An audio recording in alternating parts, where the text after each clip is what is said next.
इस मूवी को IMDb पर पता नहीं कैसे अभी तक 7.6 आउट ऑफ 10 की IMDb रेटिंग मिली है और 90% गूगल यूजर ने इसे पसंद भी किया है। मूवी की स्टार्टिंग में एक महावीर नाम का गैंगस्टर अपने कुछ आदमियों को मार देता है क्योंकि वो एक लैंड डिस्प्यूट को सॉर्ट आउट नहीं कर पाए थे और इसलिए अब वो उस लैंड डिस्प्यूट को सॉर्ट आउट करने के लिए अपने एक और आदमी त्यागी को भेजता है। दरअसल वो जिस लैंड को हथियाना चाहता था उस लैंड पर भाईजान के भाई और उनके लोग रहते थे और भाईजान के होते हुए किसी भी गुंडे में इतनी ताकत नहीं थी कि वो वहाँ पर उस बस्ती के लोगों को वहाँ से हटा सके। यह बात त्यागी भी जानता था, पर फिर भी वो महावीर के कहने पर अपने कुछ तंदुरुस्त गुंडों को लेकर भाईजान को धमकाने के लिए पहुंच जाता है। मगर वहाँ पर भाईजान उन गुंडों की अच्छे से खातिरदारी करते हैं और वहाँ से उन्हें भगा देते हैं। इससे महावीर डिसाइड कर लेता है कि एक दिन वो भाईजान और उसके 3 भाई इश्क, लव और मोह को बर्बाद करके ही छोड़ेगा। उसके बाद नेक्स्ट सीन में इश्क, लव और मोह अपने नदीम चाचा के पास आते हैं और उनसे कहते हैं कि वो तीनों 3 लड़कियों से प्यार करते हैं और उनसे शादी करना चाहते हैं, पर भाईजान की वजह से उनकी शादी नहीं हो पा रही है क्योंकि भाईजान ने खुद शादी नहीं करने की कसम खाई हुई थी और इसलिए उसकी वजह से अब उन तीनों की शादी में भी प्रॉब्लम हो रही थी। अब ये बात सुनकर नदीम चाचा उन्हें बताते हैं कि भाईजान ने उनके लिए कितना कुछ किया है। दरअसल वो तीनों भाईजान के सगे भाई नहीं थे, वो सब अनाथ आश्रम में थे जहाँ पर एक बार आग लग गई थी और तब भाईजान ने उन तीनों को अपनी जान पर खेलकर बचाया था और तब से उनकी परवरिश उसने अपने भाइयों की तरह ही की थी और उनकी वजह से ही भाईजान ने आज तक शादी नहीं की थी। यह सुनकर वो तीनों भाई इमोशनल हो जाते हैं और भाईजान के गले लगकर रोने लगते हैं। उसके बाद वो तीनों अपनी बंदियों के साथ मिलकर भाईजान की शादी कराने का प्लान करते हैं और तभी उन्हें नदीम चाचा से पता चलता है कि भाईजान कई साल पहले एक लड़की भाग्या से प्यार करते थे और इस टाइम पर भाग्या मुंबई में रहती है। यह सुनकर वो तीनों भाग्या को लाने के लिए उसके पास पहुंच जाते हैं, जहाँ पर उन्हें पता चलता है कि भाग्या के बेटे की एंगेजमेंट हो रही है क्योंकि भाईजान से अलग होने के बाद भाग्या ने शादी कर ली थी।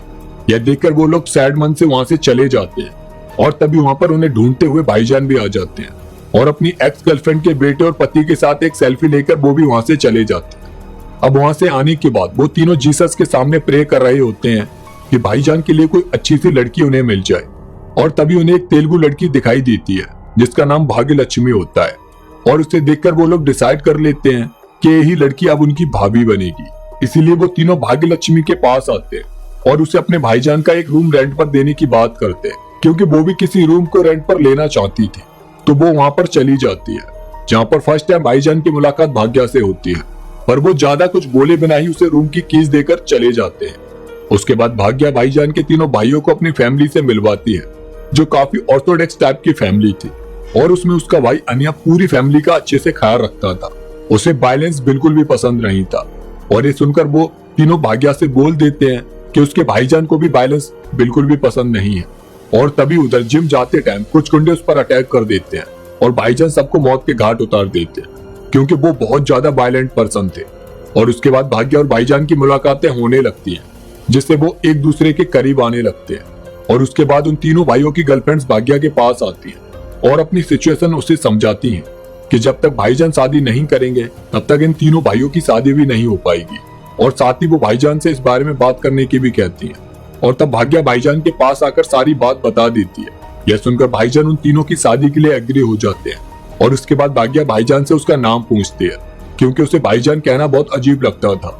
और तब उसे पता चलता है कि भाईजान को बचपन से ही लोग गालियां देकर बुलाते थे और फिर उसे अपने 3 भाई मिले जिन्होंने उसे भाईजान कहकर बुलाया और तभी से उसका नाम भाईजान पड़ गया। पर भाग्या उससे कहती है कि क्या वो उसे जान बुला सकती है और ये सुनकर भाईजान के फेस पर एक स्माइल आ जाती है, यानी अब उन दोनों की सेटिंग भी पक्की हो चुकी थी और उन दोनों को एक दूसरे से प्यार हो गया था। उसके बाद वो अपने भाई अनिया को भाईजान के बारे में बताती है और उसे वीडियो कॉल पर दिखाती भी है। भाईजान को देखकर अनिया उसे पसंद कर लेते हैं और उसे लेकर घर आने को कहते हैं और जब वो नेक्स्ट डे भाईजान और उसके भाइयों को लेकर घर जा रही होती है तभी ट्रेन में कई सारे गुंडे उन पर अटैक कर देते हैं और भाईजान उन सबको बुरी तरह से मार देते हैं। यह देखकर भाग्या बहुत गुस्सा होती है क्योंकि उसे लगा था कि भाईजान भी अनिया की तरह नॉन वायलेंट पर्सन होंगे और तभी त्यागी वहां पर आकर भाईजान को बताता है कि अब तक उस पर जो भी अटैक हुए हैं वो सारे अटैक भाग्या को मारने के लिए हुए थे क्योंकि भाग्या के गांव में एक बहुत ही बड़ा गैंगस्टर नागेश्वर राव है जिसकी दुश्मनी भाग्या के भाई अनिया से है और इसीलिए वो उसकी पूरे फैमिली को खत्म करना चाहता है। यह सुनकर भाईजान अब से भाग्या की फैमिली को प्रोटेक्ट करने की जिम्मेदारी ले लेते हैं और उसके साथ उसके घर पर आ जाते हैं जहाँ पर अनिया और उसकी फैमिली उनका अच्छे से स्वागत करते हैं वहां पर आने के बाद अनिया की नानी जो 8 साल से कोमा में थी अचानक से सही हो जाती है और ये देखकर अनिया कहते हैं कि अच्छे लोगों के आने से सब अच्छा ही हो रहा है। यह सुनकर भाईजान कहते हैं कि आपकी नानी जल्दी ही चलने फिरने और दौड़ने भी लगेगी। और तभी अनिया को पता चलता है कि नानी माँ इतनी तेज दौड़ी कि इस दुनिया को छोड़कर ही चली गई। और ये सुनकर अनिया गुस्से में भाईजान की तरफ देखने लगता है। उसके बाद त्यागी से भाईजान को पता चलता है कि नागेश्वर 2 दिन बाद अनिया की फैमिली पर एक अटैक प्लान कर रहा है और इसलिए भाईजान उससे मिलने उसके घर तक पहुंच जाते हैं, जहां पर नागेश्वर अनिया से अपनी दुश्मनी के बारे में उन्हें बताता है। दरअसल कई साल पहले नागेश्वर के पिताजी एक संत आदमी थे। वो कभी भी किसी को भी परेशानी में नहीं देख सकते थे।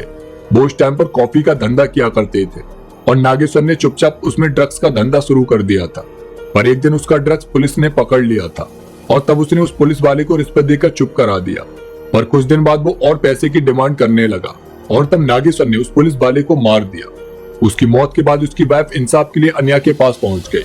और अनिया ने पुलिस के साथ मिलकर नागेश्वर की कंपनी को सीज करा दिया। क्योंकि अब वो कंपनी नागेश्वर के पिताजी के नाम पर थी, इसलिए पुलिस ने सबके सामने उनको अरेस्ट कर लिया और इस सदमे को वो बर्दाश्त नहीं कर पाए और जेल ले जाते हुए उनकी हार्ट अटैक से मौत हो गई।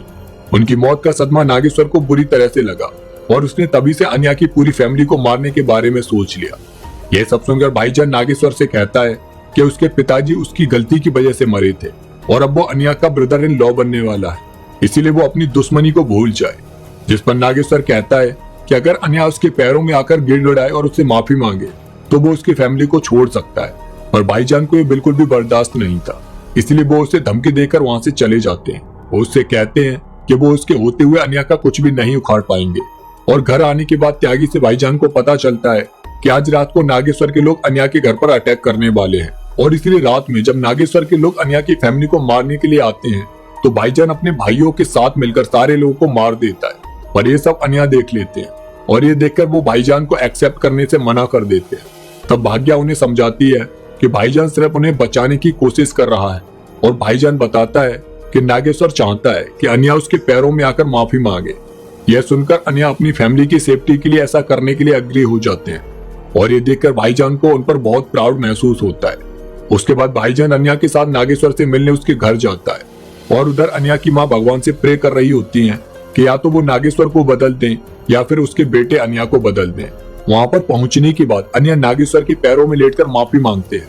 और ये देखकर भाईजान की आंखों में आंसू आ जाते हैं और उसे ये सब बहुत बुरा लगता है। और वहां से आते टाइम रास्ते में भाईजान के पेशेंस को देखकर अनिया उसे एक्सेप्ट कर लेते हैं और शादी की तैयारियां करने को कहते हैं।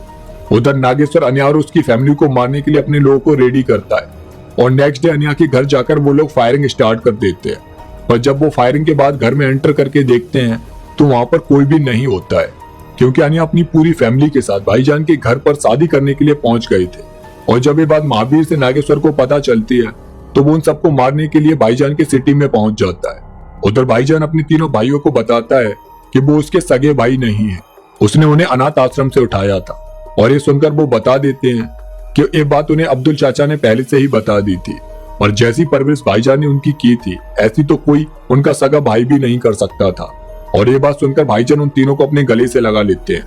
और उसके बाद शादी वाले दिन नागेश्वर अपने लोगों के साथ मिलकर भाईजान और अनिया पर अटैक कर देता है और फिर उन सबके बीच फाइट स्टार्ट हो जाती है, जहां पर अनिया बिना फाइट किए अपने परिवार को बचाने की कोशिश करता है। पर नागेश्वर का भाई भाग्या को अपनी तलवार की नोक पर ले लेता है और तब अनिया को गुस्सा आ जाती है और वो नागेश्वर के भाई को मार देता है। दरअसल अनिया पहले राउडी अन्ना के नाम से बहुत ही खतरनाक गैंगस्टर था, पर एक बार भाग्या उसकी फाइट की वजह से मरते हुए बची थी और तब से उसने प्रॉमिस किया था कि वो कभी भी हथियार नहीं उठाएगा। पर आज भाग्या को बचाने के लिए फिर से उसे हथियार उठाने पड़े थे और फिर अनिया एंड भाईजान सारे लोगों को मार देते हैं। और जैसे ही नागेश्वर अनिया को मारने के लिए उसकी तरफ आता है तभी वहां पर महावीर आकर नागेश्वर को मार देता है और खुद भाईजान से लड़ने लगता है। काफी देर उन दोनों के बीच फाइट होती है, पर इन द लास्ट भाईजान महावीर को भी मार देता है और इसी के साथ इस मूवी की भी एंडिंग हो जाती है। तो दोस्तों, आपको ये मूवी कैसी लगी कमेंट करके जरूर बताना। साथ ही चैनल को सब्सक्राइब करके वीडियो को लाइक कर देना।